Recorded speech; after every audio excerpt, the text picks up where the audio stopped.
what's up, everybody? Mr. Kern coming to you with a Photoshop tutorial. Today, what we're going to be doing is we're going to be creating a ghostly image using Photoshop. We're going to learn all the new terms. We're going to learn about layers. We're going to learn about blending. We're going to learn about layer masks. We're going to do some recoloring. We're going to be doing quite a bit because this is our first time out. So I wanted to record this video just so that you can go back, you can rewind, you can fast forward, you can pause it wherever you need to walk you through this. We are going to do this step-by-step in class, but I figure this is a good backup as well, okay? So the first thing that we need to do here is in Google Classroom, you'll see an assignment. It's called Photoshop Ghost Photos, and you'll see two photos attached to that right here, okay? What we're going to be doing is we're going to go ahead and open up both of those, and we're going to save a copy of each. So again, if you open it up, hit the three dots in the corner, open a new window, and then we're going to hit download for each of those. So there's one download. I'm going to go back, and we got this one here. Open a new window and download.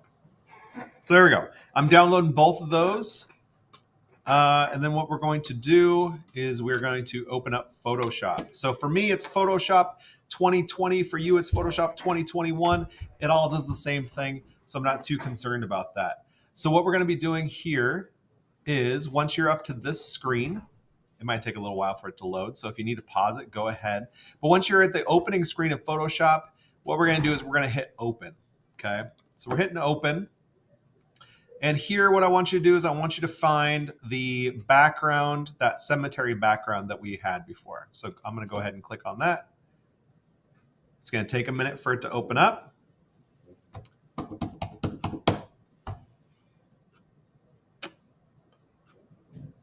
Maybe a couple minutes. There it is. So there we go. So there's our background there. And honestly, this is just going to serve as the setting for our photo. We're not going to make any changes to this. Later on, you might want to make some creative changes to it, but honestly, I'm not going to do anything to it. I'm going to leave it just as is, our spooky little cemetery for our ghost photos, okay? So that looks good, and you can see over here, these are our layers. I'm going to move my face out of the way. I'm going to go up here. We're not going to mess with these things much. So you can see this is our layers, and layers basically work. We're just stacking one thing on top of another, okay? Much like we talked about with double exposure, where you have a layer and then another layer, and they're both transparent. Photoshop works the same way. We're talking about layers on top of layers on top of layers to create one composite photo, okay? So again, this is our background here. Looks good. It has a lock next to it. That's perfectly fine. That just means that we don't mess with it. We can't move it around. We're gonna leave that be, okay? That looks great. So the next thing that we're going to do is we're gonna go to File in the top left, and we're going to click Place Embedded, okay? What we're going to do here is we're going to go ahead and find that photo of me making a fool of myself on a green screen, and that's going to pop into place, okay?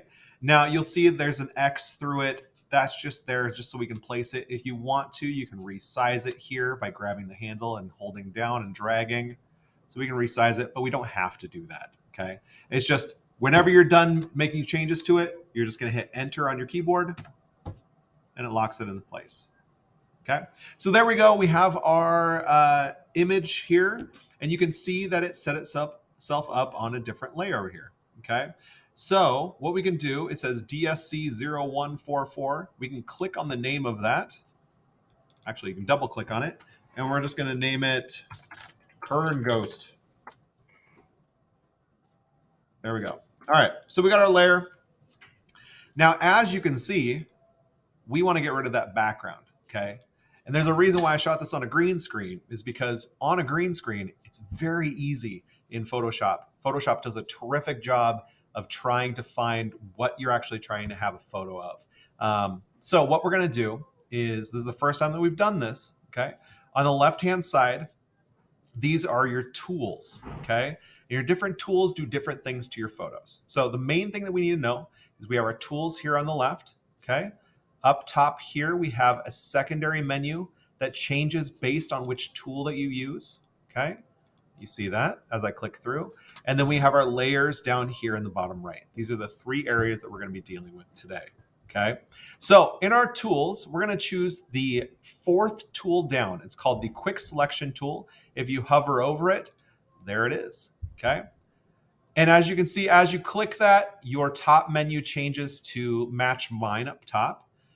And we have a couple cool options here. Okay. Photoshop, nothing does this better. Okay. But we have our quick selection tool selected, and we have a button up here that says select subject. We're going to click that. So go ahead and click select subject. It's going to think about it for a second. It's going to analyze your photo. And it's decided that that is our subject, the line around it. Now, this line that you see here, the little flashy line, actually called a marching ants line. Okay. Really kind of silly. So that our marching ants line, we have that around our figure. If you hold down Alt and zoom in on your mouse wheel, you can actually kind of take a look at it. And now if there's anything else that you want to add, like the top of the ear right here, I'm going to zoom in a little bit more. You can click and drag and kind of paint that selection over that. Now, if your brush is too big or too small, you can go up here again to the top menu.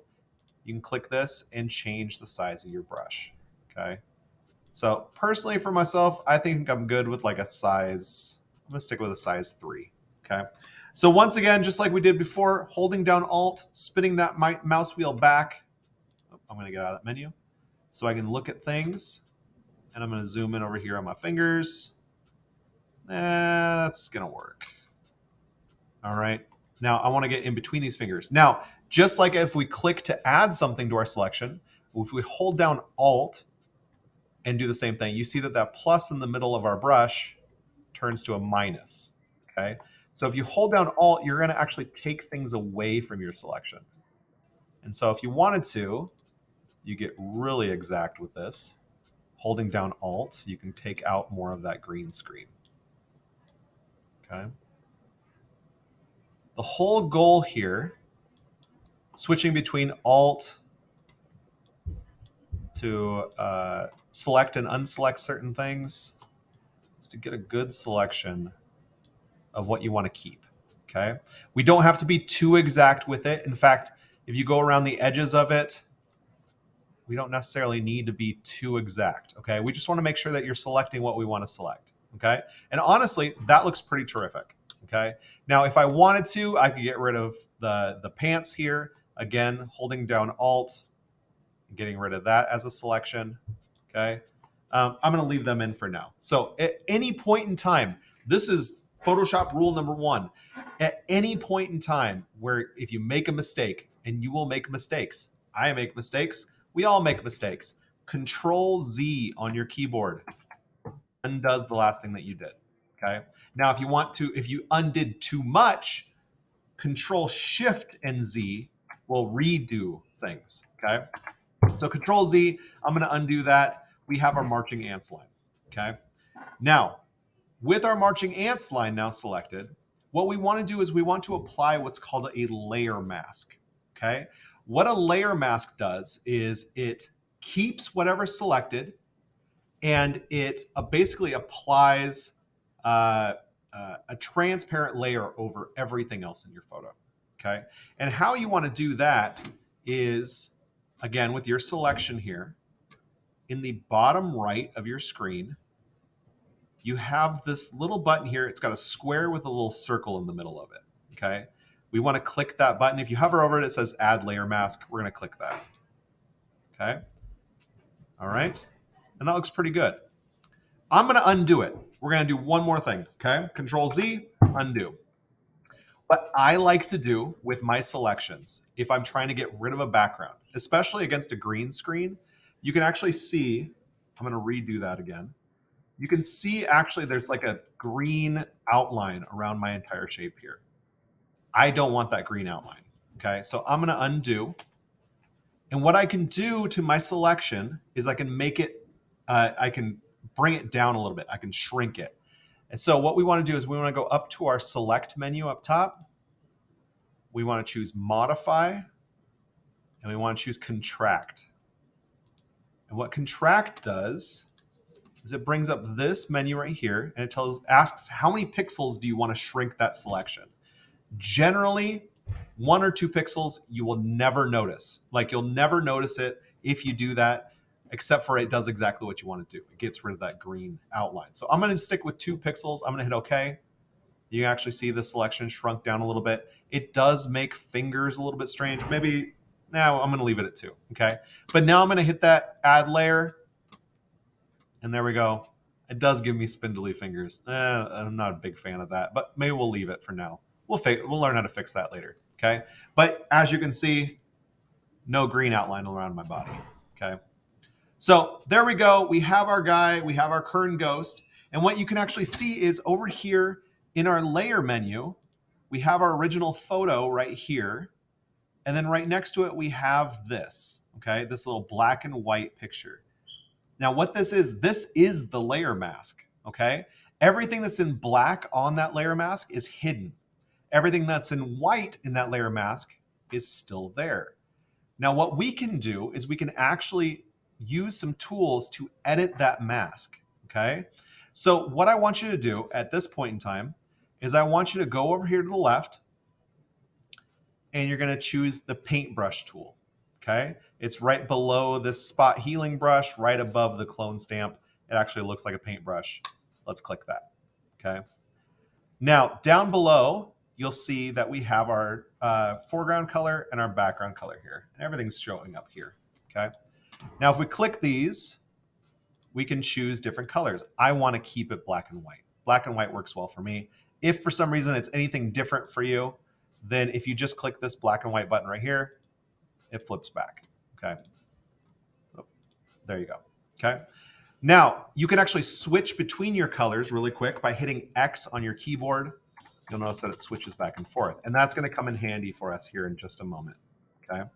So what I'm going to do, I'm going to go ahead and I'm going to hide our background. So we're looking at just our little ghostly image here. And you can do that by clicking on the little eyeball. So click eyeball, make it go away. So we're looking at just our guy here, okay? What a handsome ghost. So again, paintbrush. I want black to be your foreground color. What we can do, we want you to click on this black and white mask over here. And if we paint black on top of that mask, we are adding more things to be hidden, okay? We're adding more transparent layers. And so I can actually paint through and get rid of my pants from that, okay? So give it like a little ghost body. It doesn't have to be exact by any means, but if you want to be a little bit cute with it, you can change the brush size. You can change the hardness of the brush as well to give it kind of a feathered look. Oh, I like that, okay?